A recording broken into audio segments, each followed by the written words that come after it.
नमस्कार, मैं हूं परवेश और आप देख रहे हैं द भारत खबर। शुरुआत करते हैं दिल्ली की 10 बड़ी खबरों की, लेकिन उससे पहले आपसे एक छोटी सी अपील है। अगर आपने अभी तक द भारत खबर चैनल को सब्सक्राइब नहीं किया है तो तुरंत सब्सक्राइब कर लीजिए और बेल आइकन को भी जरूर दबाइए। कांग्रेस नेता राहुल गांधी के नेतृत्व में चल रही भारत जोड़ो यात्रा राजधानी दिल्ली में एंट्री कर चुकी है। आज यात्रा ने बदरपुर बॉर्डर से सुबह दिल्ली में प्रवेश किया। राहुल गांधी ने कहा कि आज हम भारत की राजधानी दिल्ली के द्वार पर खड़े हैं। ये इस यात्रा के लिए और देश के लिए एक ऐतिहासिक क्षण है। इस पूरी यात्रा के दौरान हमने अपने लोगों के जबरदस्त ज्ञान से सीखा है, हमने उनकी पीड़ा देखी है और उनकी आकांक्षाओं को सुना है।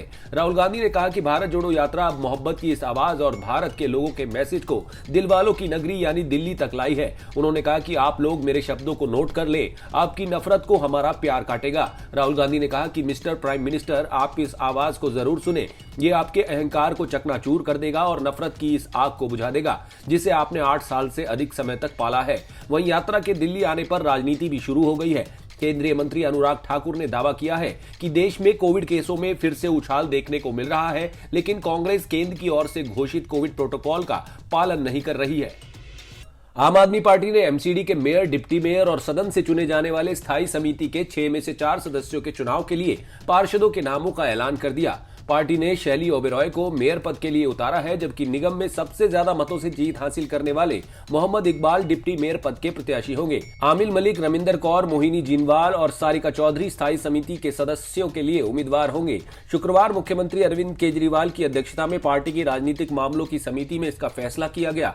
शैली ओबेरॉय ने कहा कि वो महापौर चुने जाने के बाद सबके साथ मिलकर दिल्ली को चमकाने के लिए काम करेंगी। दरअसल पिछले 15 साल से बीजेपी ने दिल्ली को कूड़ा किया है। वहीं पार्टी की ओर से चुनाव के दौरान दी गई 10 गारंटी को पूरा किया जाएगा।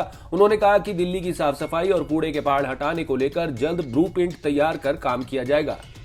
दिल्ली विधानसभा अध्यक्ष रामनिवास गोयल ने दिल्ली नगर निगम के लिए 14 विधायकों को नॉमिनेट किया है। नियमों के मुताबिक नगर निगम के लिए दिल्ली विधानसभा के कुल सदस्यों में से 1/5 को विधानसभा अध्यक्ष द्वारा नॉमिनेट किया जाना था। ये सभी विधायक 6 जनवरी को मेयर और डिप्टी मेयर के चुनाव में वोट डालेंगे। नॉमिनेटेड विधायकों में आम आदमी पार्टी के 13 और बीजेपी के 1 विधायक शामिल है। इनमें आम आदमी पार्टी से आतिशी, अखिलेश पति त्रिपाठी, दिनेश मोहनिया, दुर्गेश पाठक, गुलाब सिंह, जरनैल सिंह, मोहिंदर गोयल, प्रोमिला टोकस, राजकुमारी ढिल्लो, राजेश गुप्ता, ऋतुराज गोविंद, संजीव झा और विनय मिश्रा शामिल है। बीजेपी से 1 विधायक अनिल वाजपेयी को भी विधानसभा अध्यक्ष ने नॉमिनेट किया है। आपको बता दें कि आम आदमी पार्टी मेयर और डिप्टी मेयर चुनाव के लिए अपने प्रत्याशियों का ऐलान कर चुकी है। मेयर पद के लिए जहां पंजाबी समुदाय से आने वाली शैली ओबेरॉय को प्रत्याशी बनाया गया है, तो वहीं डिप्टी मेयर के लिए मुस्लिम समुदाय से आने वाले मोहम्मद इकबाल को कैंडिडेट बनाया गया है।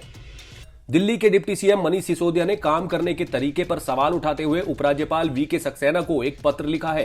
सिसोदिया का आरोप है कि उपराज्यपाल दिल्ली सरकार के रोजमर्रा के कामों में दखल दे रहे हैं। दिल्ली कैबिनेट की अनदेखी करते हुए उनके आदेश सीधे नौकरशाही को मिल रहे हैं। उप मुख्यमंत्री ने इसे सुप्रीम कोर्ट के आदेश के खिलाफ बताया। आरोप है कि अनुचित काम नहीं करने पर अधिकारियों को धमकी भी दी जा रही है, जबकि उपराज्यपाल संविधान की 7वीं अनुसूची और मंत्री परिषद की ओर से दी गई सहायता और सलाह पर कार्य करने के लिए बाध्य है। उपराज्यपाल को भेजे गए पत्र में सिसोदिया ने लिखा है कि वो बेहद चिंताजनक स्थिति में भ्रष्टाचार कर रहे हैं। संबंधित मंत्री और मंत्रिमंडल को पूरी तरह से दरकिनार करते हुए उपराज्यपाल कार्यालय ने हाल के दिनों में विभिन्न विभागों से अधिसूचना जारी करने समेत दूसरे कई कामों को मंजूरी देने, सचिवों और मुख्य सचिव के माध्यम से फाइलें मंगवाने के चलन की शुरुआत की है।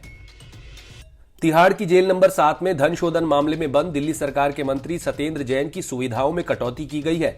जेल में ऐशो आराम की वीडियो वायरल होने के बाद जेल प्रशासन ने मामले को गंभीरता से लेकर उनकी सेल से कुर्सी, टेबल और दरी हटा दी है। उपराज्यपाल वीके सक्सेना की ओर से गठित उच्चाधिकार समिति की रिपोर्ट आने के बाद यह कार्रवाई की गई। अब जैन की सेल में सिर्फ टेलीविजन है। जेल प्रशासन ने बैरक में बंद अन्य कैदियों को भी निर्देश दिए हैं कि कोई भी मदद के लिए जैन की सेल में नहीं जाएगा। नवंबर और दिसंबर में तिहाड़ जेल से कई फुटेज वायरल हुई थी, जिसमें सत्येंद्र जैन की सेल में मिल रही सुविधाओं को दिखाया गया। इसमें कई कैदी उनकी सेल में काम करते हुए दिख रहे थे। साथ ही वीडियो में दिख रहा था कि उनकी सेल में कुर्सी, टेबल और दरी है, जो जेल नियम के खिलाफ है। दिल्ली सरकार ने पेंशन के लिए विकेंद्रीकरण प्रक्रिया व्यवस्था लागू कर दी है। सरकार के इस कदम से लाभार्थियों की समस्या का आसानी से निवारण किया जाएगा। इस व्यवस्था से करीब 8 लाख लोगों को फायदा होगा। ये जानकारी दिल्ली सरकार के समाज कल्याण मंत्री राजकुमार आनंद ने दी। आनंद ने समाज कल्याण विभाग के उत्तर पश्चिमी जिले के तिलक नगर स्थित कार्यालय का औचक निरीक्षण किया। इस दौरान उन्होंने लोगों की समस्याएं सुनी और तत्काल निवारण के आदेश दिए। इसके अलावा उन्होंने विकेंद्रीकरण प्रक्रिया व्यवस्था का जायजा लिया। इसके बाद उन्होंने सुनिश्चित किया कि अगर कोई लाभार्थी किसी समस्या को लेकर लेकर आता है तो उसका तुरंत निवारण करें और फॉर्म पर चिन्हित कर बेहतर सेवाएं प्रदान करें। उन्होंने अधिकारियों को निर्देश दिए कि पेंशन के मामले में जिन लाभार्थियों का आधार कार्ड लिंक नहीं है उनसे फोन और बाकी माध्यमों से संपर्क कर जल्द से जल्द आधार कार्ड को लिंक किया जाए। दिल्ली पुलिस की क्राइम ब्रांच ने मध्य प्रदेश के एक ऐसे गिरोह का पर्दाफाश किया है जो बच्चों को 1 साल के लिए किराए पर लेकर उनसे दिल्ली समेत पूरे उत्तर भारत में शादी समारोह में चोरी करवाता था। पुलिस ने इन्हें पकड़ने के साथ ही दिल्ली, फरीदाबाद और गाजियाबाद के 7 केस सुलझाने का दावा किया है। इनके कब्जे से 63,500 रुपए, सोने की एक चेन, बैग और एक कार बरामद की गई है। जानकारी के मुताबिक गिरोह का सरगना चोरी की वारदात के लिए गांव के ही 9 से 15 साल के बच्चों को कॉन्ट्रैक्ट पर लाता था। ये बदले में बच्चों के माता पिता को 10 से 12 लाख रुपए देते थे। एक बार जब सौदा हो जाता तो ये बच्चे के माता पिता को 2 किश्तों में पैसे दे देते। इसके बाद सरगना बच्चों को 1 महीने तक शादी समारोह में चोरी करने की ट्रेनिंग देता। आरोपी बच्चों को कोट पहनाकर और टाई लगाकर शादी समारोह में चोरी करने भेजते थे। कई बार इनके साथ महिला भी होती थी। बच्चे शादी में आए मेहमानों से घुल मिल जाते थे। ये मौके की तलाश में रहते थे। जैसे ही समारोह में आई कोई महिला खाना खाते समय बैग टेबल पर रख देती थी या फिर कोई और मौका लगते ही ये बैग चुराकर गायब हो जाते थे। श्रद्धा वॉल्कर की हत्या के मामले में आरोपी आफताब अमीन पूनावाला की नार्को रिपोर्ट दिल्ली पुलिस को मिल गई है। बताया जा रहा है कि रिपोर्ट से दिल्ली पुलिस को मामले में अहम सुराग मिल सकता है। दिल्ली पुलिस अधिकारियों का कहना था कि रिपोर्ट सीलबंद लिफाफे में है और उसे कल देर शाम तक खोला नहीं गया था। आरोपी ने पॉलीग्राफी टेस्ट के दौरान सही बोला था। रोहिणी की एफएसएल यूनिट ने आरोपी आफताब की नार्को रिपोर्ट शुक्रवार सुबह ही तैयार कर ली थी।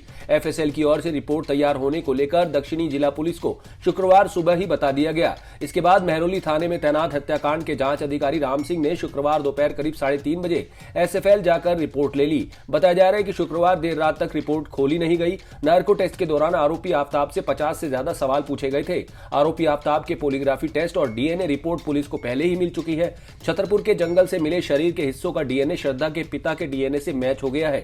दूसरी तरफ पॉलीग्राफी रिपोर्ट से पता लग गया है कि आरोपी आफताब ने पॉलीग्राफी टेस्ट के दौरान सवालों के वही जवाब दिए हैं जो उसने मेहरौली थाना पुलिस को पूछताछ के दौरान दिए थे। दक्षिणी जिला पुलिस मान रही है कि आरोपी आफताब ने पॉलीग्राफी टेस्ट के दौरान सच बोला है। ऐसे में पुलिस उम्मीद कर रही है कि नार्को टेस्ट से भी पुलिस को केस में अहम सुराग मिल सकता है। अदालत ने श्रद्धा वॉल्कर की हत्या मामले में आरोपी आफताब अमीन पूनावाला की आवाज के नमूने लेने की पुलिस को शुक्रवार को अनुमति प्रदान कर दी है। अदालत ने कहा कि आवाज के नमूनों का परीक्षण सोमवार सुबह सीबीआई मुख्यालय में किया जाएगा। आपको बता दें कि आफताब ने श्रद्धा की कथित तौर पर हत्या कर शव के 35 टुकड़े कर उन्हें राष्ट्रीय राजधानी के अलग अलग हिस्सों में फेंक दिया था। दिल्ली के प्राइवेट स्कूलों में एंट्री लेवल के दाखिले के लिए 1 दिसंबर से शुरू हुई आवेदन प्रक्रिया शुक्रवार रात समाप्त हो गई। आवेदन प्रक्रिया समाप्त होने के बाद अब स्कूलों को आवेदन का ब्यौरा 6 जनवरी तक वेबसाइट पर देना होगा। इसके बाद 13 जनवरी को मानकों के तहत दिए गए अंकों के साथ लिस्ट जारी होगी। 20 जनवरी को दाखिले के लिए प्रतीक्षा सूची के साथ पहली सूची जारी की जाएगी। इस सूची को लेकर यदि किसी अभिभावक को शिकायत या उलझन है तो वो 21 से 30 जनवरी तक लिखित रूप से ईमेल और बातचीत कर इसको हल कर सकते हैं। दिल्ली के 1700 निजी स्कूलों में एकेडमिक सेशन 2023-24 में नर्सरी दाखिले की राह कठिन होगी। नामी स्कूलों में किए गए आवेदनों में एक सीट पर 12 से ज्यादा बच्चों ने अपनी दावेदारी ठोकी है। इसका अंदाजा निजी स्कूलों में नर्सरी दाखिले के लिए किए गए आवेदनों के आधार पर लगाया जा सकता है। पूसा रोड स्थित बाल भारती स्कूल में सामान्य श्रेणी की 276 सीटों पर 3200 आवेदन प्राप्त हुए हैं। इस तरह यहां एक सीट पर 12 बच्चे एक दूसरे को टक्कर दे रहे हैं। ऐसे में यह तय है कि नामी स्कूलों में दाखिला होना कितना कठिन होने जा रहा है। बीते सप्ताह से दिल्ली एनसीआर में सर्दी और कोहरे का सितम जारी है। दिन प्रतिदिन लगातार न्यूनतम और अधिकतम तापमान में गिरावट देखी जा रही है। सुबह जहां घने कोहरे से कार्यालय पहुंचने वालों को दिक्कत हो रही है, वहीं दिन में ही सर्दी का सितम ऐसा है कि दोपहर के समय ही लोग हीटर और अलाव जलाकर ठंड को दूर भगा रहे हैं। मौसम विभाग ने इस माह के अंत तक अभी ऐसा ही मौसम बने रहने के संकेत दिए हैं। मौसम विभाग के मुताबिक कोहरे और सर्दी की दोहरी मार अभी पड़ती रहेगी। इस साल के अंत तक दिल्ली एनसीआर के इलाकों में दिन और रात के तापमान में गिरावट होने से सर्दी का सितम बढ़ेगा।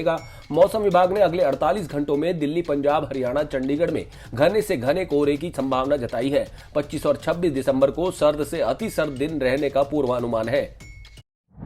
आप देख रहे थे दिल्ली की 10 बड़ी खबरें। अगर आपको हमारी ये खबरें पसंद आई तो लाइक कीजिए, कमेंट कीजिए और इसे अपने दोस्तों के साथ व्हाट्सएप पर शेयर कीजिए। नमस्कार।